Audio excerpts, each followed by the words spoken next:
But again, God does bless some Christians materially in this world. That's true. And one can think back in the Old Testament where God blessed Abraham. He blessed Jacob. He blessed Joseph. He blessed Job, Solomon. I mean, come on. I mean, you look at some of these people that God has blessed with tremendous material wealth. And so God has blessed some people, but that's not his main area where he blesses us. It's the spiritual blessings. And Paul addresses the issue, even with regard to Christians today, whom God has blessed materially. He says in 1 Timothy 6, verse 17 through 19, for example, he says, "Instruct those," and those would be a reference to believers, "who are rich in this present world, not to be conceited," that is, not to think too much of themselves because they have wealth, "not to be conceited or to fix their hope on the uncertainty of riches," because riches can rise and fall, they can come and go. But what are they to fix their hope on? They are to fix their hope on God, who richly supplies us with all things to enjoy, with all things to enjoy. And so listen, when God blesses a believer materially, it's fine that that believer enjoy those things. God desires that we have joy, and part of that comes to us in this world, again, not for all, but for some whom God has blessed materially.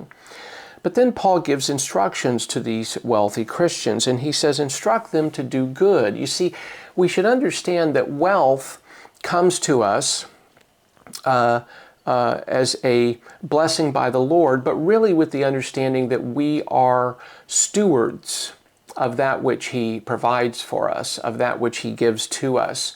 And so we are to manage the resources that God gives to us, whether that's a home, whether that's a car, whether that's money, whatever the resource happens to be, even time. Time is a resource.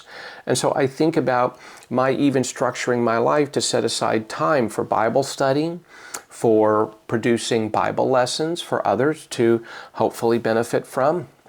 But we are to regard the things that God gives us as resources, and so we should be good stewards of that, and it should be used for his glory and his honor and for the edification of others.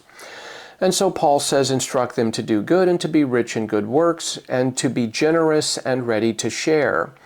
And by living this way, when these believers handle their resources in ways that honor the Lord and edify others, whether that's the poor, the widow, the hungry, the orphan, those who need clothes or food, or however it's used. I know people who make donations to me to help support my ministry expenses, and much of what I do, I'm able to do because of the blessings of a few people.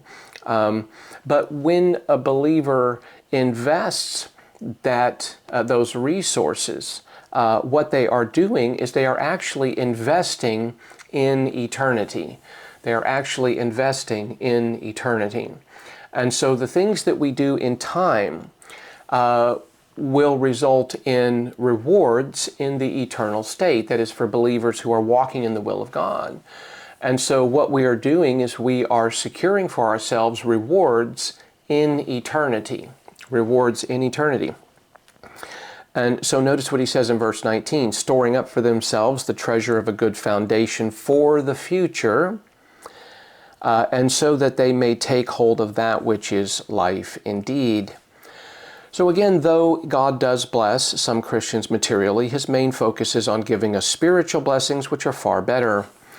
Again, Paul wrote in Ephesians 1:3 that God has blessed us with every spiritual blessing in the heavenly places in Christ.